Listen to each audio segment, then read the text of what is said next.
the issue of Afghans who are waiting here in Islamabad to be allowed to be issued a visa for Germany.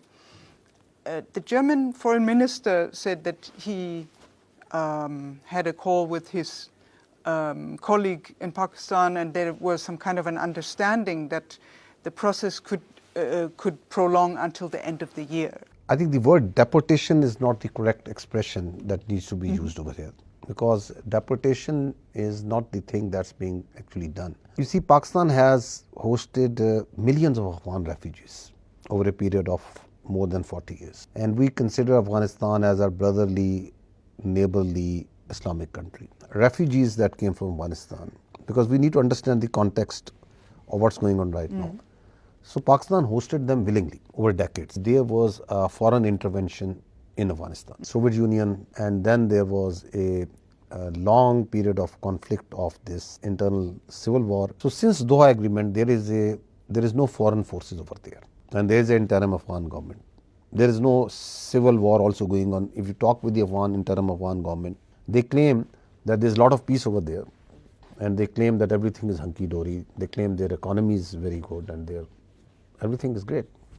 So then this reason of these Afghans staying in Pakistan doesn't exist anymore. There is a lot of empirical evidence that a lot of these Afghans who are here, they are involved in terrorism, they are involved in criminal activities, they are involved in drug trafficking, in narco, in multiple things. Any state, whether it's Pakistan, it's Germany, it has its first right is towards the peace, stability and security of its own citizens. Nothing like forced deportation as the people would like to say it.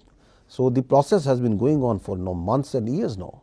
So it was, I think, last year, I think perhaps in October, that the state decided enough time was given that the people will be sent back. We are going in a very systematic manner, and we have a very logical way of doing that. And Pakistan has been giving extensions and extensions and extensions for multiple times. The visit of Field Marshal Munir to the US. I just read in the New York Times, Prime Minister Modi could come to the same location at the same time when the Field Marshal had lunch with President Trump.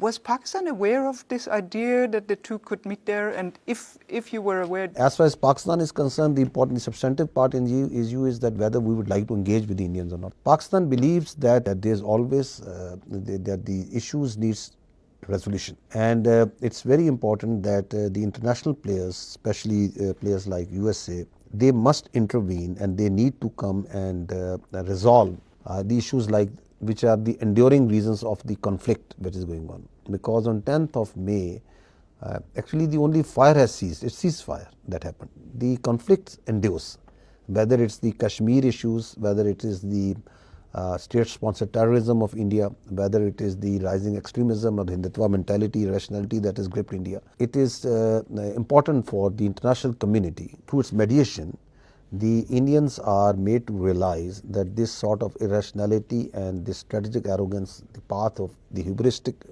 attitude that they have adopted, it's not going to work. So I think first, I think the correct term is not insurgent.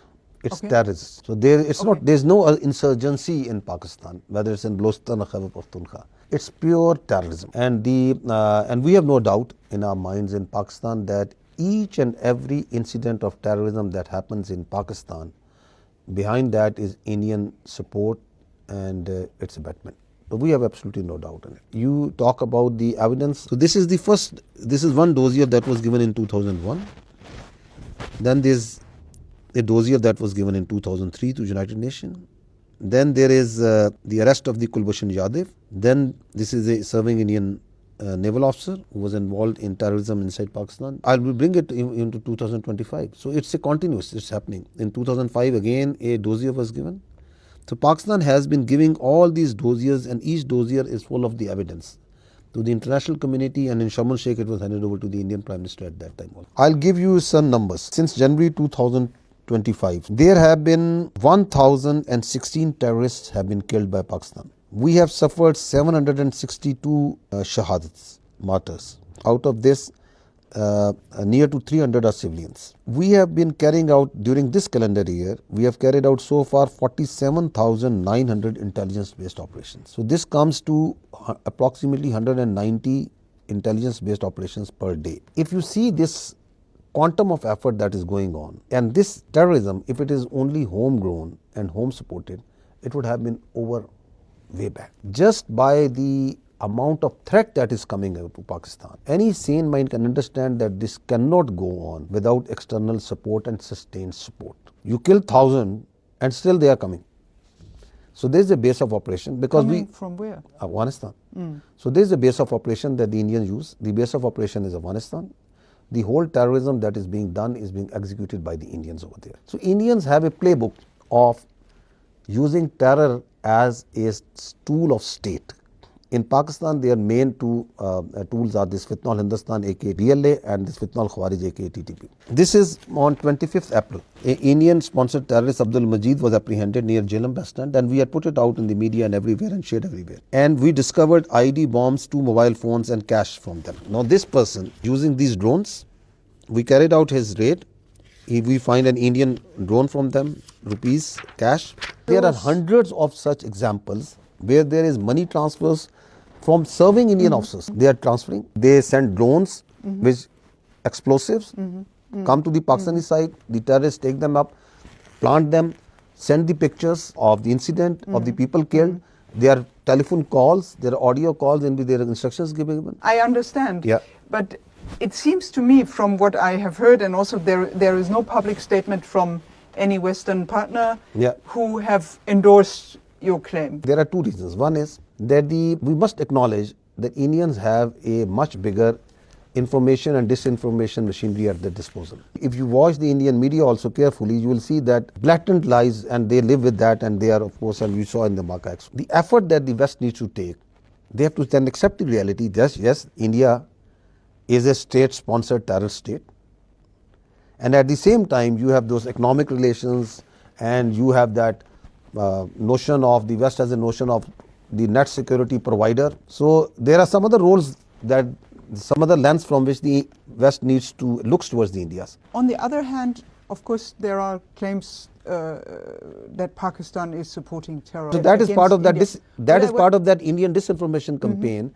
That because this is a classic thing that you yourself do terrorism, and at the top of your lung you start crying that you are doing it. So, but I want to ask you, because there have actually been Pakistani officials, including President Musharraf, acknowledging that in the past Pakistan did have this playbook too. So can you explain when and how this strategy has shifted away from using these kind of tactics? Pakistan became a frontline state with the West, with the US especially, or these mujahideen who were instrumental in taking on the Soviets at that time. So once the Soviets left, so these were left there and the problem was left here. And there was a long period of civil war, which Pakistanis suffered and dealt with. Now because of that culture, and our society suffered because of that. Pakistan has paid one of the huge price for that. I think hundreds of thousands of people have been casualties. There have been billions, hundreds of billions of dollars of this economy. Hit losses have been maintained by us. So despite all the apprehension of the world, we wanted some things peaceful over here because we suffer the consequences of anarchy and division and civil war over there. What I'm trying to get at is the specific policies towards groups like Jaish-e-Mohammed and Lashkar-e-Taiba. Has there been any change? The state of Pakistan has been dealing with the aftermath of that for not decades. The state of Pakistan at no time had a policy of sponsoring terrorism anywhere, whether they are from any grouping or any nation, whether they are TTP, whether they are BLA, whether they are ETIM, whether they are IMU, whether they are any alphabet. They don't have any religion. We believe as state that terrorist has no religion. There is no Muslim terrorist, there is no Hindu terrorist, there is no Christian terrorist. He's a terrorist. He has nothing to do with humanity. Because the state control needs to be strengthened. That's what we are fighting on daily basis. We don't distinguish between terrorists. A terrorist has only lust for imposing its will on someone else. There is so much empirical evidence that Pakistan has been going against all these groups, including all terrorist groups, wherever they are. We in Pakistan, the state of Pakistan, including its military, we abhor these non-state actors and terrorists. I am telling you that is it not enough that we are doing 190 intelligence-based operations on a daily basis? on all types of terrorists, Well, all but hues and cries. maybe on some groups more than others. Because it is as per the threat. If Jitna al-Khwarij, if 2 days before, if then Bannu they attack a federal constabulary post and they kill and the 6 are shaheed, so that is the clear and present threat. Any country, your Bundeswehr will also, or your army or your Nachrichtendienst will also be focusing more on that, which is a very clear threat, because that's what the public will demand. So if the Fitna al-Hindustan on daily basis is stopping the buses, taking out the Indian citizens and slaughtering them, so why should we not be more worried about them? So that is in proportion to the threat that they are posing. But we don't distinguish between any sort of terrorist groups in any non-state actors. I think if you see, the Pakistan has banned these. They are not allowed to operate over here. So that is the government policy. Anything which is a defunct, which is a non-state, and we say very clearly, and that's our belief system, that there is no space for any Jaish, any private army or militia in the country. We don't believe that any person or any political leader has the capacity, has the authority to declare jihad by himself. Those 2 visits of the Field Marshal to the US, how important were they, or in how far did they help warming the relations to the US? USA played a very constructive role in the Mark-e-Haq between Pakistan and India. And we consider that the President Trump showed path-breaking strategic leadership here. That is a very significant role that he played. Secondly is that Pakistan and USA have a long-standing relationship. And over a period of time, I think we have been able to enhance or amplify on our convergences and deftly manage the divergences. There are areas where a lot can be done. There are areas where a lot of engagement can be done. There are areas where a lot of discussion can be done. And Pakistan views the relationship with USA as very important. We don't think that these relationships have anything to do, or there is a either or with the other countries. So we at the same time have China. very constructive and a strategic relationship with China and other countries. So there is no either or. And if you see, there is a scope in it is not only in the mill-to-mill diplomacy or the where we are engaging. A lot of scope in the counter-terrorism, and we really acknowledge the recent declaration of the Majid Brigade by the United States as a terrorist organization. Intelligence sharing. Pakistan has voiced some concern about some of the weapon systems that the US left when they left Afghanistan. What's the way out, and what are the weapon systems that you are specifically concerned about? The first, like you asked, that what are those weapons? Yes. So this is with evidence. So this is with Mianwali Air Base was attacked on 4th November 2003. These are the terrorists killed, and these are the weapons recovered. And each weapon, this is M4, this is M16, these are all US made. We share all this data with the Americans. They do have that. Now this is after Indian Pahalgam. So this is 71 people were taken out in one go at one night.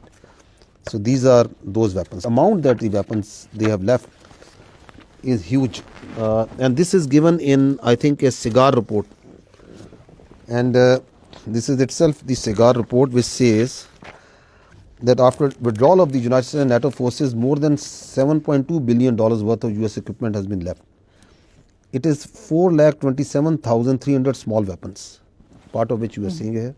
17,400 NVDs, again they are using that, and because of that the night capability of these terrorists has increased a lot, which is a real problem. There are more than 22,000 vehicles, 167 aircrafts and helicopters. Terrorists have no religion. So a terrorist who right now is in Fitna al-Khwarij, tomorrow for $100 per month more, he will be ready to fight anywhere else. Important is that that now I think there is a realization in all over the world that these non-state actors which are operating inside Afghanistan, they are not only a threat to Pakistan, they are a threat now to the region and to the world at large. We would like to know more as journalists about the thinking of the Army Chief of Staff about India and his ideas about, how to solve this problem. India externalizes its internal problems and internalizes its external problems. Now this is a very dangerous thing. They have a internal problem, which is the oppression of the minorities, especially the Muslims. And there is a lot of empirical evidence that an objective person can see. If you see Kashmir, a small place, there are 1 million strong security forces, intelligence people in Kashmir. You put that many people in any part of Germany also, the people will rise.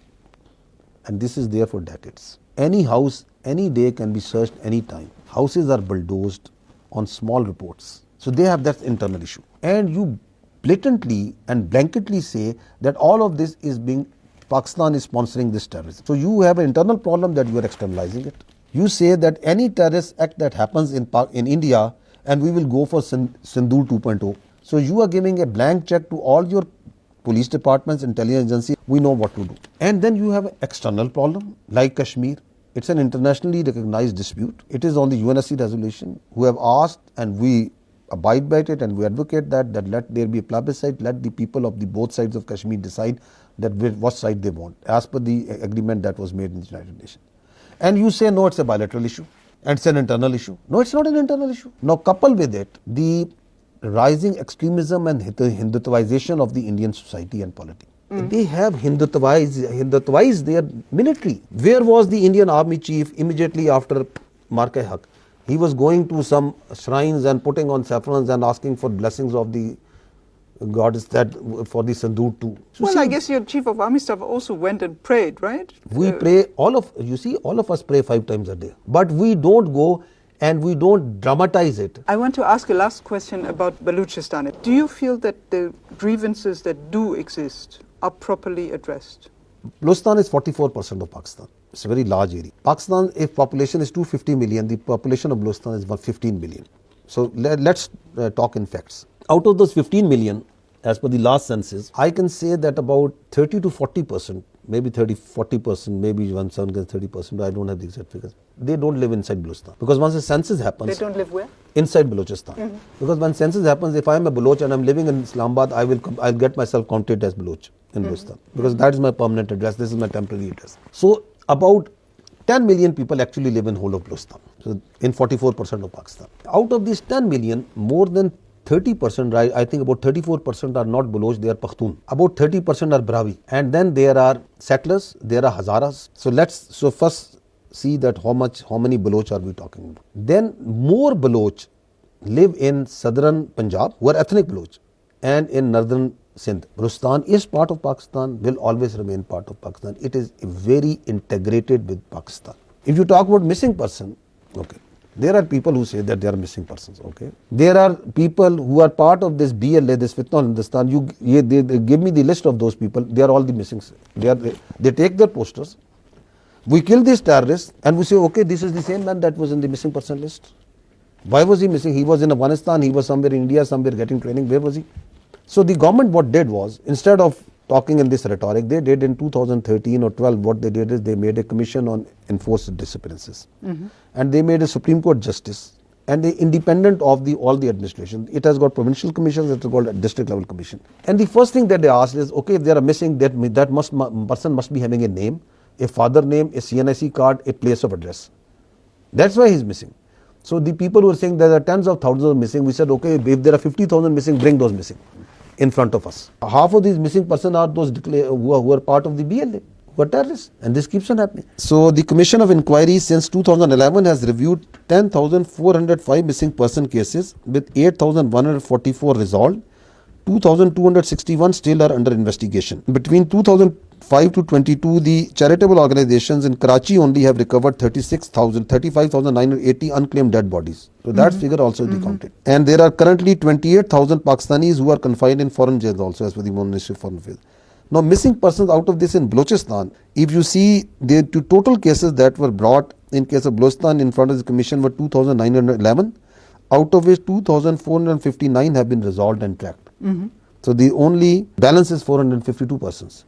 So more missing persons are there in Punjab and Sindh, being larger provinces. There are more cases were reported from there. Between 2005 to 22, the charitable organizations in Karachi only have recovered 35,980 unclaimed dead bodies. So this is everywhere. So they make politics out of whatever suits them. Thank you very much.